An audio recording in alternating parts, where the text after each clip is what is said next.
Good morning children. Online teaching class 2020-21 में आप सभी का स्वागत है। आज मैं आप लोगों को व्याकरण के तहत वाच्य पढ़ाने जा रही हूँ। सबसे पहले हम देखेंगे वाच्य की परिभाषा। वाच्य का शाब्दिक अर्थ है बोलने का विषय। अतः क्रिया के जिस रूप से यह पता चले कि क्रिया का मुख्य विषय कर्ता है, कर्म है अथवा भाव है, उसे हम वाच्य कहते हैं। क्रिया के जिस रूप से हमको यह पता चले कि क्रिया का मुख्य विषय कर्ता है, कि कर्म है, कि भाव है, तो उसे हम वाच्य कहते हैं। उदाहरण के लिए, नेताजी सुंदर लग रहे थे। इस वाक्य में नेताजी कर्ता है। बाल गोविंद भगत खेती बाड़ी कर रहे हैं। इस वाक्य में खेती बाड़ी कर्म को दर्शा रहे हैं। उससे रोया नहीं जाता। इस वाक्य में रोना भाव को दर्शाता है। इस प्रकार इन तीनों उदाहरण में हमको कर्ता, कर्म और भाव वाच्य दिखाई दे रहा है। अब हम इसके आगे देखते हैं वाच्य के भेद। वाच्य के दो भेद हैं। पहला है कर्तृवाच्य और अकर्तृवाच्य।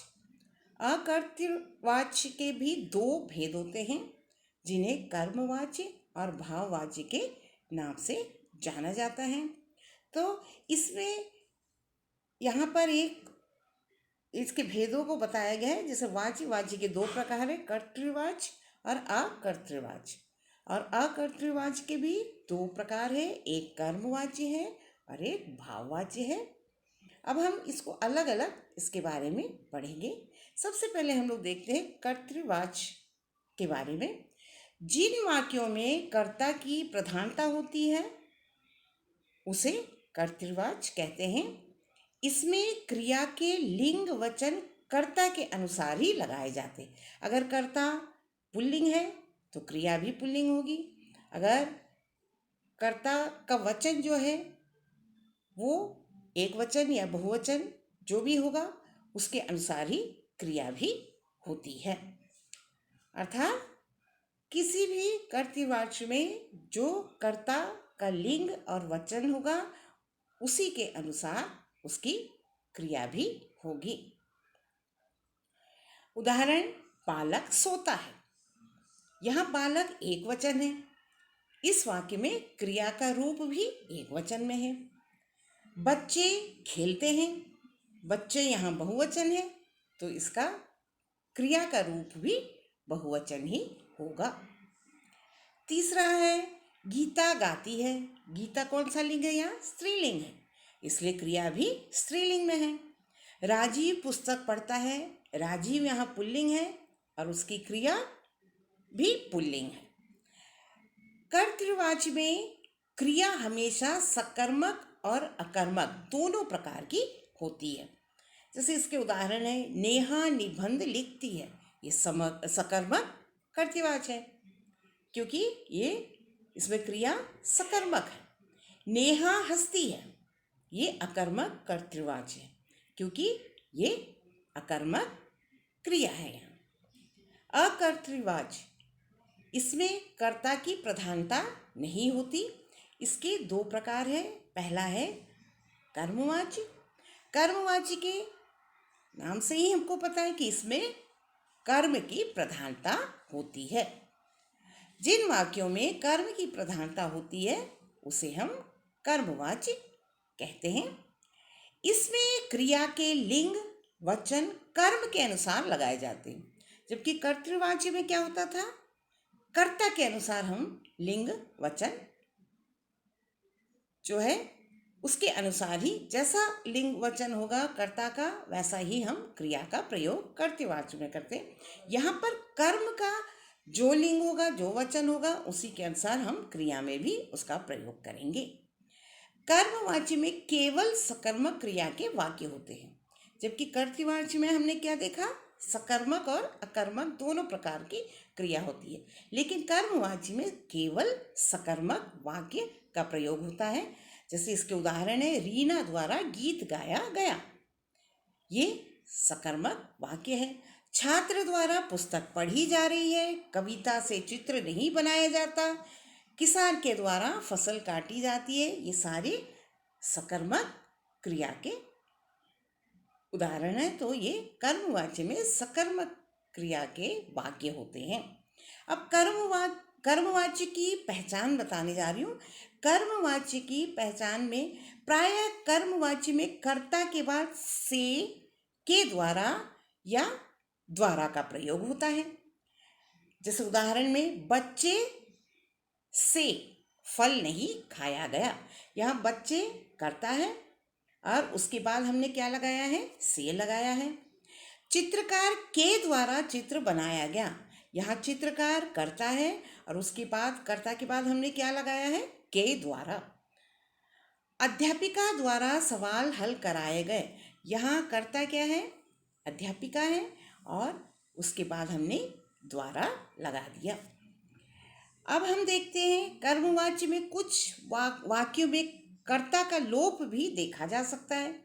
जैसे उसके उदाहरण में बता रही हूँ, चिट्ठियाँ भेज दी गई है, इसमें कर्ता का लोप हुआ है।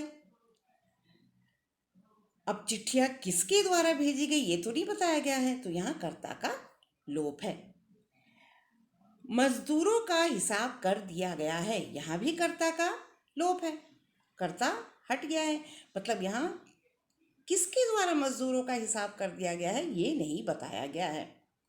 कर्मवाच्य में जाना या जाके विभिन्न रूपों का प्रयोग भी होता है। जैसे यहाँ उदाहरण है उसके, माली द्वारा फल तोड़े जाते हैं, मानसी द्वारा पत्र लिखा जाता है, उसके द्वारा गरीबों को दान दिया जाता है।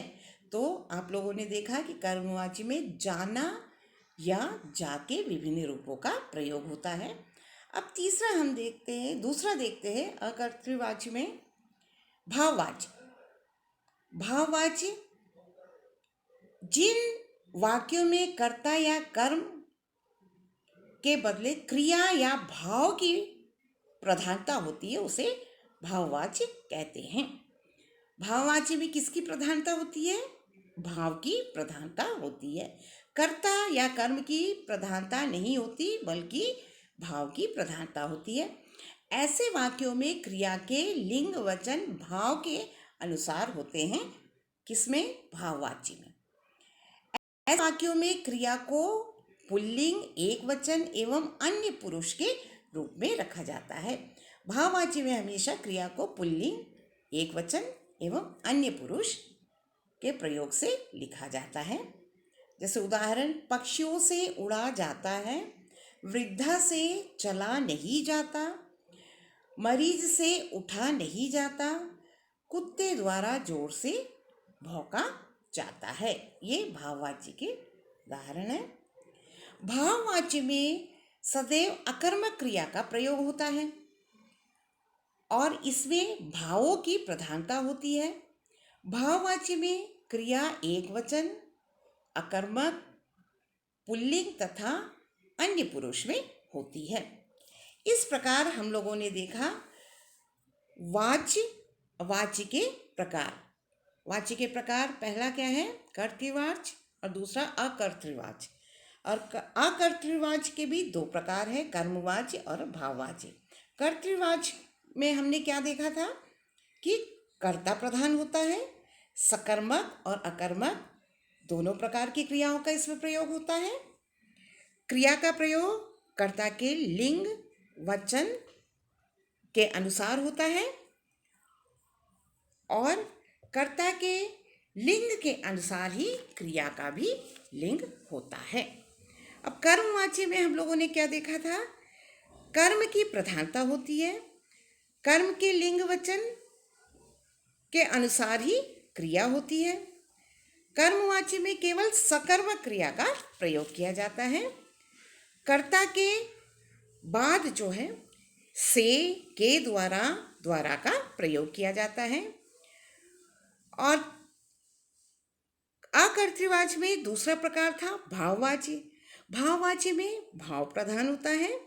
इसमें केवल अकर्मक क्रिया का प्रयोग किया जाता है। जाना या जाके विभिन्न रूपों का प्रयोग होता है। भाववाची में प्रयुक्त क्रिया एक वचन, अकर्मक, पुल्लिंग तथा अन्य पुरुष में होती है। अब मैं अगली कक्षा में आप लोगों को वाच्य परिवर्तन के बारे में बताऊंगी।